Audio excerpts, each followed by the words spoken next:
ऐसा यूनिक कार्यक्रम जो सारे देश में हमने फैमिली आईडी का शुरू किया, सारे प्रदेश में।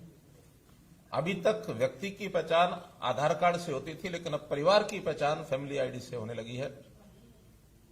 और जब हमने शुरू किया है तो इसको केंद्र सरकार ने भी बहुत बारीकी से अध्ययन करते हैं सर, उन्होंने इसको अपनाने का अपना संकल्प तय कर लिया है कि फैमिली आईडी के पायलट प्रोजेक्ट शुरू कराएं। एक पत्र निकला है, कुछ प्रदेशों के चीफ सेक्रेटरीज को कहा गया है कि इस फैमिली आईडी का अध्ययन करके एक पायलट प्रोजेक्ट का शुरू करना चाहिए। और मैं समझता हूं कि इसमें जो सरकारी योजनाएं, सहायता, जितनी भी सेवाएं हैं, वो इस फैमिली आईडी के साथ, रजिस्ट्रेशन के साथ योग्य व्यक्ति को, पात्र व्यक्ति को पहुंच जाएंगी। अपात्र व्यक्ति उससे पीछे रहना पड़ेगा, उसको वो आगे ले नहीं सकता। कई बार व्यक्ति डबल फायदे भी ले जाते हैं। सरकारी योजनाओं में तो कई बार चेक नहीं होते, लेकिन इससे एक चेक लगेगा कि एक व्यक्ति एक योजना का लाभ एक व्यक्ति एक ही बार ले पाएगा। भ्रष्टाचार बहुत रुकेगा, फंड्स की पिलफरेज है वो कम होगी। तो एक यूनिक हमारा ये कार्यक्रम है जिसको हमने आगे बढ़ाया है। और आगे से जो सरकारी योजनाएं हैं, धीरे धीरे हम प्रयत्न कर रहे हैं कि वो सब उसी परिवार को मिलेंगी जो परिवार पहचान पत्र में रजिस्टर्ड है। बहुत लोग ऐसे भी कहते हैं कि हमको सरकारी योजनाओं की कोई आवश्यकता नहीं है, हमारे अपने संपन्न परिवार होने के नाते से सारी स्कीमें अपने आप हम अपना काम चला सकते हैं। और इसमें मैंडेटरी नहीं है परिवार पहचान पत्र, हमने छूट दी है, जिसको बनवाना बनवाएगा, जिसको नहीं बनवाना नहीं बनवाएगा। लेकिन ये शर्त तो हम लगा ही सकते हैं कि जिसको सरकार की योजनाओं का लाभ लेना है वो परिवार पहचान पत्र अवश्य बनवाएगा। तो इस नाते से हम आगे बढ़ रहे हैं। एक अच्छा हरियाणा, नया हरियाणा, स्वस्थ हरियाणा, सक्षम हरियाणा, शिक्षित हरियाणा, सामर्थ्य हरियाणा, ऐसे हरियाणा की कल्पना लेकर आगे चल रहे हैं। और हर व्यक्ति को शिक्षा मिले, उसके स्वास्थ्य की चिंता हो, उसको सुरक्षा मिले, उसको रोजगार मिले, स्वावलंबी हो, और उसका स्वाभिमान ये भी सुरक्षित रहे। क्योंकि स्वतंत्र देश के स्वतंत्र नागरिक होने के नाते स्वाभिमान ये बहुत बड़ी चीज होती है। किसी व्यक्ति को हाथ फैलाने की आवश्यकता न पड़े, बल्कि सरकार की योजनाओं का लाभ जो भी पात्र व्यक्ति है उसको अपने आप उसके घर तक पहुंचे। हमारी ये योजना, इसमें हम आगे बढ़ रहे हैं। मेरी फसल मेरा ब्यौरा एक ऐसा कार्यक्रम कि किसान के हित में इसको हमने शुरू किया। किसान का खेत, उसने क्या बोया है, बोने के बाद कितनी उसकी फसल होगी, उसकी बिक्री ठीक से टाइम से हो जाए, कोई आपदा आ जाए, उसका नुकसान हो जाए, उसके नुकसान की भरपाई, कंपनसेशन ठीक से मिल जाए, और सरकार इसकी प्लानिंग भी ठीक से बना सके। अगर आज आवश्यकता ऐसी होगी है कि कौन सी फसल कितनी बुआई कराई जाए, आवश्यकता के हिसाब से इसकी प्लानिंग की भी जरूरत है। कोई एक ऐसा समय था कि अपने देश में खाद्यान्न की कमी थी, लेकिन हरित क्रांति के बाद आज खाद्यान्न भरपूर मात्रा में है, और कई बार तो गोदाम में पड़ा खराब भी होता है। लेकिन आज भी बहुत चीजों की कमी है, तिलहन की कमी है, दालों की कमी है, फलों की कमी है। तो इन चीजों को सरकार प्लान कर सके ठीक से, तो इसलिए मेरा फसल मेरा ब्यौरा, ये भी आपकी जानकारी के लिए हरियाणा में हमने कार्यक्रम चलाया। इसको भी अब बाकी प्रांत आगे बढ़ा रहे हैं। हम तो यहां जमीनों का रजिस्ट्रेशन एक प्रकार का फसलों का 2 साल से कर रहे हैं। पंजाब में इस बार केंद्र की ओर से एक निर्देश गया कि सब किसान जानकारी दें कि कौन कितनी फसल बोता है। इसका विरोध ही शुरू हो गया वहां कि आखिर ये जानकारी हमसे क्यों मांगते हैं। हमारा तो कहना है कि किसान की भलाई में है ये जानकारी, हमने इसमें से निकालना कुछ नहीं है, लेकिन किसान की भलाई इसमें है कि उसकी उगाई फसल ठीक से प्रोक्योर हो जाए, योजना में उसको लाभप्रद चीजें उसको बताया जाए, जमीन खाली कौन सी रहेगी उसका भी उसको लाभ होता है तो वो भी उसको बताया जाए। और फिर किसानों को हमने प्रोक्योरमेंट जो की है, 11 फसलों की प्रोक्योरमेंट हम लोग कर रहे हैं। और इस प्रोक्योरमेंट के बाद पहली बार हमने किसानों को सीधी पेमेंट दी है, डायरेक्ट डीबीटी के माध्यम से। मेरी फसल मेरा ब्यौरा में 9 लाख किसानों को 62 लाख एकड़ भूमि रजिस्टर करके, और इस बार लगभग 1700-1800 करोड़ रुपए उनको सीधा किसानों को गया है। एक बहुत बड़ा एक आंकड़ा है और किसान के घर में सीधा चला जाए, बीच में कोई ऐसा आदमी नहीं है उसकी पेमेंट को अपने पास लेके रख ले।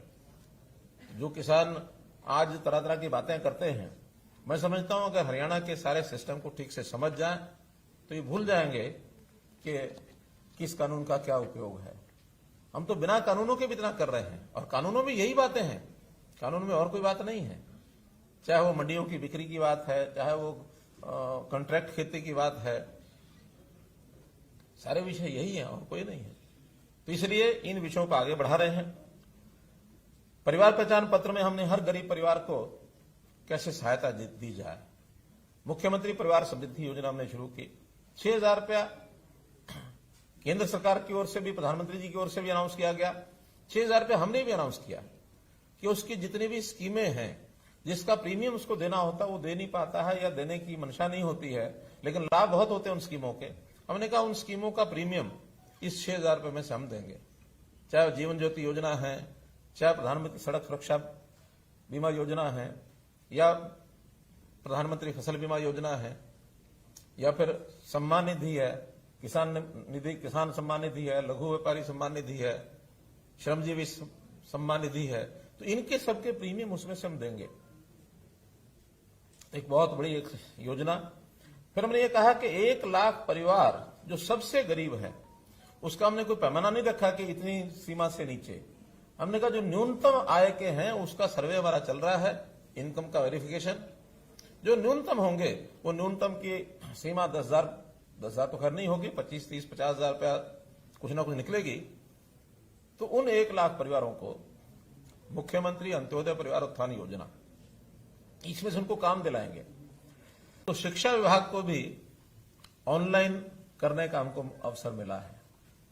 यानी एक प्रकार से देखा जाए तो विद्यालय जो अब घरों में पहुंच गए हैं। जो विद्यालय में बच्चे आते थे अब वो विद्यालय के ही अध्यापक ऑनलाइन टीचिंग करते हैं, पढ़ाते हैं। और इसके अंदर हमने अब विद्यार्थियों को लैपटॉप यानी क्या टैबलेट्स देने का निर्णय लिया है। 9वीं से लेकर 8वीं से लेकर के 12वीं तक के विद्यार्थियों को टैबलेट्स दिए जाएं ताकि उसमें ऑनलाइन भी पढ़ाई कर सकें और जो यूट्यूब से भी करते हैं वो भी कर सकें, और कुछ अपलोडेड ऐसे जो लेसन्स हैं उसको मॉड्यूल के रूप में उसको पढ़ाई कर सकें। यह प्राइवेट उद्योग में जो नौकरी है उसके लिए एक बड़ा हमने काम किया और वो है 75% reservation in private jobs Haryana state की।